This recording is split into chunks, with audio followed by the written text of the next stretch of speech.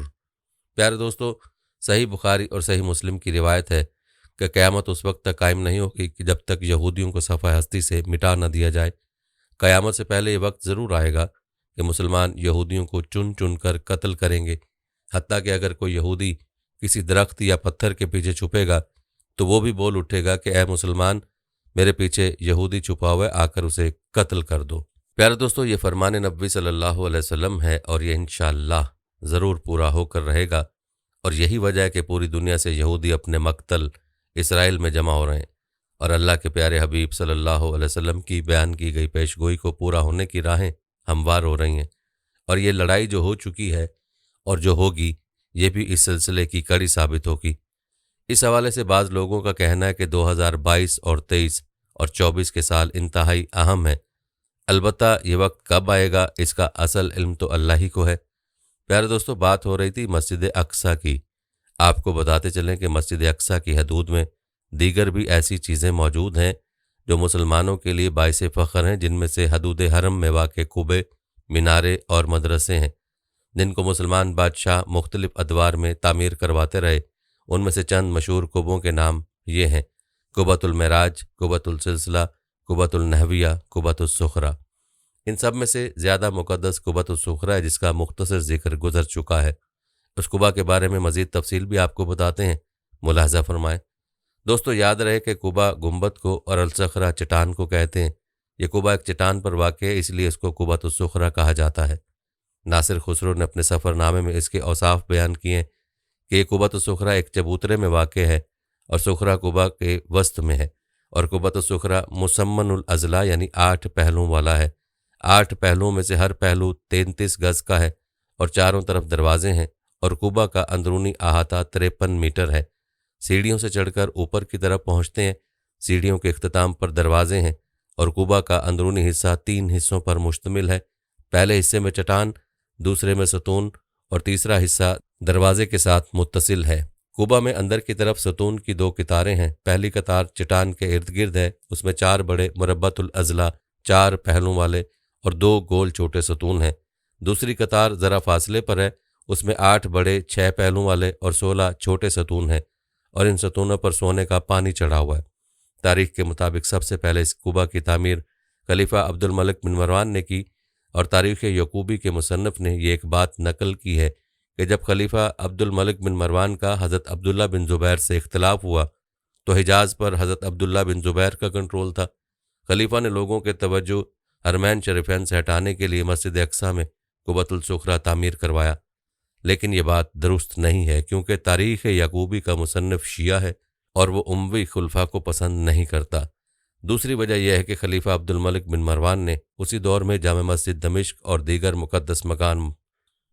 مقدس مقامات پر شاندار خوبصورت عمارتیں تعمیر کروائیں، یہ بھی ان میں سے ہے۔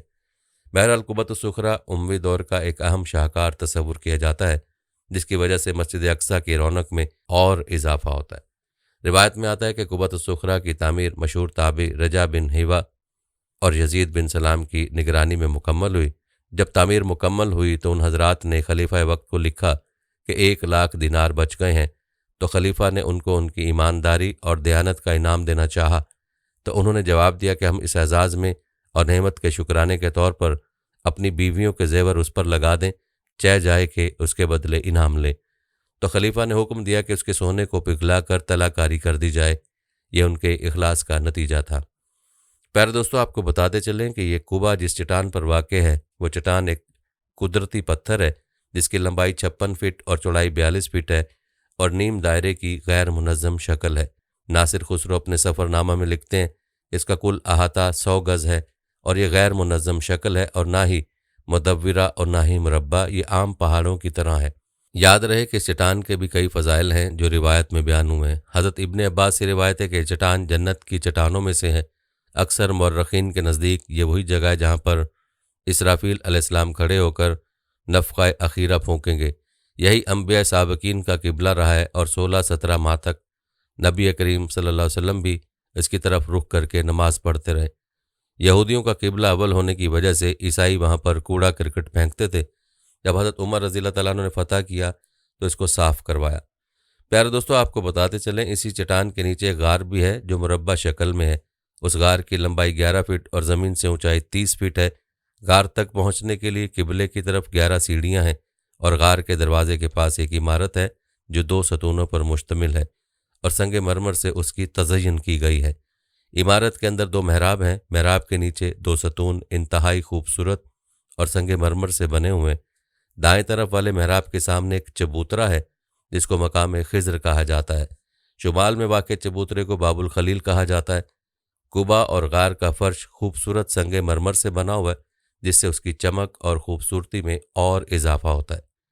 جہاں تک بات ہے مسجد کے اندرونی حصے کی، تو مسجد کے اندرونی حصے کے مغربی جانب جامع النساء ہے جس کو فاطمیین نے تعمیر کروایا، اور مغربی جانب جامع عمر ہے جس کو حضرت عمر نے فتح کے بعد تعمیر کرایا تھا، اور اسی عمارت کی طرف ایک بڑا خوبصورت ایوان ہے جس کو مقام عزیر کہا جاتا ہے۔ اسی ایوان کے شمال کی جانب ایک خوبصورت محراب ہے جس کو محراب زکریا کہا جاتا ہے، اور اس کی لمبائی اور چوڑائی 606 میٹر ہے۔ مغربی جانب ایک لوہے کا جنگلہ ہے جس پر ایک محراب معاویہ کے نام سے ہے۔ قبلے کی جانب ایک بڑا محراب ہے جس کو محراب داؤد کہتے ہیں، اور اس کے ساتھ ایک ممبر ہے۔ یہ ممبر سلطان نور الدین زنگی نے مسجد اقصیٰ کے لیے بنوایا تھا اور خود انتقال کر گئے، لیکن ان کے جانشین سلطان صلاح الدین ایوبی نے اس کو فتح کے بعد حلب سے منگوا کر مسجد اقصیٰ میں نصب کیا۔ پیارے دوستو، اب بات کرتے ہیں دیوار براق کی۔ یہ دیوار دم کے جنوب مغرب میں ہے۔ اس کی لمبائی 47 میٹر اور بلندی 17 میٹر ہے۔ روایت میں کہ حضور صلی اللہ علیہ وسلم نے معراج والی رات یہاں اپنی سواری باندھی تھی، اسی مناسبت سے اس کو دیوار براق کہتے ہیں۔ مسند احمد کی روایت میں کہ حضرت عمر رضی اللہ تعالیٰ عنہ نے فتح کے بعد حضرت کعب احبار سے پوچھا کہ کہاں نماز پڑھوں؟ انہوں نے فرمایا کہ چٹان کے پیچھے کھڑے ہو کر نماز پڑھیں تاکہ سارا قدس آپ کے سامنے ہو۔ حضرت عمر نے فرمایا کہ آپ نے تو یہودیوں سے ملی جلی بات کہی، میں تو وہاں پر نماز پڑھوں گا جہاں پر رسول اللہ صلی اللہ علیہ وسلم نے نماز پڑھی تھی۔ چنانچہ آپ قبلے کی جانب گئے اور فاتحین صحابہ کے ساتھ براق باندھنے کی جگہ کے قریب نماز پڑھی، اور آپ نے وہاں پر مسجد تعمیر کرنے کا حکم دیا۔ آئیے اب آپ کو مسجد اقصیٰ کے میناروں کے بارے میں بتاتے ہیں۔ مسجد اقصیٰ کے شمال اور مغرب کی جانب 4 مینارے تھے۔ یہ چاروں مینارے چاروں دروازوں کے ساتھ تعمیر کیے گئے تھے۔ ان کو باب المغاربہ کا مینارہ، باب السلسلہ کا مینارہ، باب الخلیل کا مینارہ اور باب الاسبات کا مینارہ کہا جاتا ہے۔ یہ مینارے ممالک کے دور حکومت 769 ہجری تا 1367 ہجری میں تعمیر ہوئے۔ پیارے دوستو، یہ تھی دلچسپ معلومات مسجد اقصیٰ کی تعمیر کے حوالے سے۔ اب بات کرتے ہیں مسجد اقصیٰ میں تعلیم و تعلم اور علمی شخصیات کے حوالے سے۔ یاد رہے کہ مسلمان بادشاہوں نے مسجد اقصیٰ کی تعمیر کے ساتھ ساتھ اس میں تعلیم و تعلم کے لیے بھی سہولتیں فراہم کیں۔ طلبہ کے لیے کمرے اور درس گاہیں تعمیر کیں۔ ان میں سے جامعۃ المغاربہ، مدرسہ عثمانیہ، مدرسہ کریمیہ، مدرسہ باسطیہ اور مدرسہ طولونیہ وغیرہ تعمیر کروائے۔ تاریخ بتاتی ہے کہ مسجد اقصیٰ کی طرف بہت سے علمی اور مذہبی شخصیات نے سفر کیے، جن میں مشہور نام یہ ہیں: حضرت عمر رضی اللہ تعالیٰ عنہ کے دور خلافت میں عبادہ بن صامت رضی اللہ تعالیٰ عنہ جو 34 ہجری میں فوت ہوئے، اور شداد بن اوس جو 58 ہجری میں فوت ہوئے، مشہور مفسر مقاتل بن سلیمان اور فقیہ امام عبد الرحمن بن عمرو اوزائی، اور عراق کے مشہور عالم امام سفیان ثوری، اور مصر کے امام لیث بن سعد، اور فقہ شافعی کے بانی امام محمد بن ادریس شافعی شامل ہیں۔ تاریخی روایت کے مطابق عیسائیوں کے قبضے میں جانے کے بعد یہ سلسلہ موقوف ہو گیا تھا، لیکن سلطان صلاح الدین ایوبی کی فتح کے بعد دوبارہ اس میں تعلیم اور تعلم کا سلسلہ جاری ہو گیا، اور ہندوستان کے مشہور خطیب مولانا محمد علی جوہر کا مزار مدرسہ خاتونیہ کے باہر واقع ہے۔ دوستو، یہ تھی ہماری آج کی ویڈیو۔ جانے سے پہلے ویڈیو کو شیئر ضرور کیجیے گا۔ پیارے دوستو، ہم یہ امید کرتے ہیں کہ آپ کو ہماری آج کی ویڈیو ضرور پسند آئی ہوگی۔ اگر آپ کو ہماری آج کی یہ ویڈیو پسند آئی ہے تو سب سے پہلے تو اس کو لائک کریں اور اپنی رائے کا اظہار کمنٹ سیکشن میں لازمی کریں۔ آخر میں آپ سے ایک بار پھر درخواست ہے کہ آپ ہمارے چینل کو ضرور سبسکرائب کر لیں اور ساتھ ہی لگے گھنٹی کے بٹن کو بھی کلک کریں تاکہ آپ کے پاس ہمارے آنے والی مزید ویڈیوز کا نوٹیفیکیشن بر وقت ملتا رہے۔ اللہ تعالیٰ آپ کو اپنی حفظ و امان میں رکھے۔ آمین۔